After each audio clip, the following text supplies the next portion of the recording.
देखिए कितना इंटरेस्टिंग ये फैक्ट है कि डिफरेंसेस क्या था। अरविंद केजरीवाल कहते थे कि कांग्रेस भ्रष्ट पार्टी है, कांग्रेस के खिलाफ 400 पेज के भ्रष्टाचार के कागज लेके घूमते थे। तो अब डिफरेंसेस भूल जाइए, मतलब आइए हम दोनों भ्रष्टाचार में शामिल हो जाएं, ये कहना चाहते हैं अरविंद केजरीवाल जी। क्या भ्रष्टाचार के खिलाफ की लड़ाई अब भ्रष्टाचार में घुसने की लड़ाई बन गई है अरविंद केजरीवाल की? तो ये दिल्ली देख रही है अब। और जिस प्रकार से अरविंद केजरीवाल को बेइज्जत करके पटना से भगाया गया है, यही बताता है कि अरविंद केजरीवाल, बाकी तो ये लोग जो राजनीति कर रहे हैं, लेकिन इसमें अरविंद केजरीवाल जैसे बहरूपिये की कोई जगह नहीं है। लेकिन जिस तरीके से ऑपोजिशन मीटिंग हुआ और उसके बाद अलग अलग तरीके के बयान जो है निकलकर सामने आ रहे हैं। राजीव रंजन जो है जेडीयू के, उन्होंने इमरजेंसी को लेकर एक बयान दिया। उन्होंने कहा है कि इमरजेंसी से भी बुरा सिचुएशन अभी फिलहाल देश में है। क्या कहेंगे इस विषय में? देखिए ये सभी लोग ना, ये इमरजेंसी को जिन्होंने लाया उन्हीं के साथ बैठे हुए हैं, इसलिए इमरजेंसी की वकालत कर रहे हैं।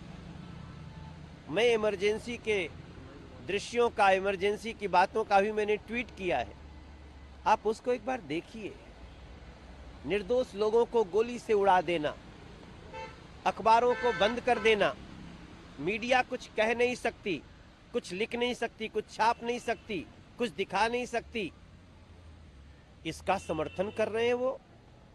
आज इस देश में लोकतंत्र ऐसा अपने सुंदर स्थिति में है कि दुनिया भर के लोग लोकतंत्र के रक्षक, भारत के प्रधानमंत्री के अपनी श्रद्धा में पैर तक छू लेते हैं। यहां जिसको जो बोलना होता है वो बोलते हैं। अभी जो पटना में भी जो लोग बोले, अभी जो अरविंद केजरीवाल जो गालियां बक रहे हैं, ये सब कुछ जो दिखा रहा है, ये नरेंद्र मोदी जी के रहते ही हो सकता है।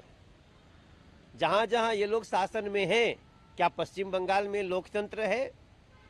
आदमी पंचायत के चुनाव का अपना फॉर्म भी नहीं भर सकता है। तो ये सब लोग जो बैठे हैं वो सभी इमरजेंसी के समर्थक हैं, और ये जितनी बैठना हो बैठ लें। इनके बैठने का जो कारण है कि ये अपने अपने भ्रष्टाचार की सल्तनत को बचाना चाहते हैं। नरेंद्र मोदी जी पूरे देश को जिताना भी चाहते हैं, आगे बढ़ाना भी चाहते हैं। एक तरफ तो अरविंद केजरीवाल जी कह रहे हैं कि डिफरेंसेस को भूल जाइए, दूसरी तरफ आम आदमी पार्टी की लीडर है प्रियंका कक्कड़, उनका कहना है कि कांग्रेस को जो है राहुल गांधी को दोबारा से तीसरी बार प्रोजेक्ट नहीं करना चाहिए इलेक्शन में, बार बार इस तरीके का मतलब रिस्क नहीं लेना चाहिए। मतलब एक ही पार्टी में अलग अलग तरीके की बातें निकल कर देखिए सामने हमारे एकजुटता दिखेगी। कुल मिलाकर बात यही है कि ऑपोजिशन की एकजुटता कैसे? हमारे देश में ये बहुत पुरानी कहावत कही जाती है, अली बाबा 40 चोर। तो ये सभी जो है ना, उसी जो चोरों की मंडली है, जिनके ऊपर, ये शब्द मैं बहुत सोच के कह रहा हूं, सबके ऊपर कुछ न कुछ आरोप है, केस चल रहे हैं। अरविंद केजरीवाल जी तो खुद ही सबको बोलते थे, शरद पवार जी जेल में होना चाहिए, लालू यादव जेल में होना चाहिए, मुलायम यादव जेल में होने चाहिए, ममता बनर्जी जेल में होने चाहिए, सभी पार्टियों के लोग भ्रष्ट हैं, एक हम ही ठीक है। और आज वही अरविंद केजरीवाल चरणों में लेटे हुए हैं, साष्टांग लेटे हुए हैं, और उनको जो लात मारी गई है पटना में, वो जो दर्द हो रहा है वो आम आदमी पार्टी के प्रवक्ताओं के मुख पे भी दिख रहा है। एक अंतिम सवाल, राघव चड्ढा ने प्रश्न उठाया। राजनाथ सिंह जी पिछले दिनों पंजाब गए थे, उन्होंने बताया कि पंजाब की जो कानून व्यवस्था है किस तरीके से बुरी हो चली है, चरमराई हुई है। उस पर राघव चड्ढा का कहना है कि पंजाब में स्थितियां तो बिल्कुल सही है, मणिपुर हिंसा में जल रहा है, उस पर कोई जवाब नहीं है, दिल्ली में लगातार रेप हो रहा है, कोई ना कोई समस्या हो रही है, कानून व्यवस्था तो बीजेपी के सरकार के हाथ में है, इनकी एलजी के हाथ में, उसके बाद भी स्थितियां नहीं हो रही है।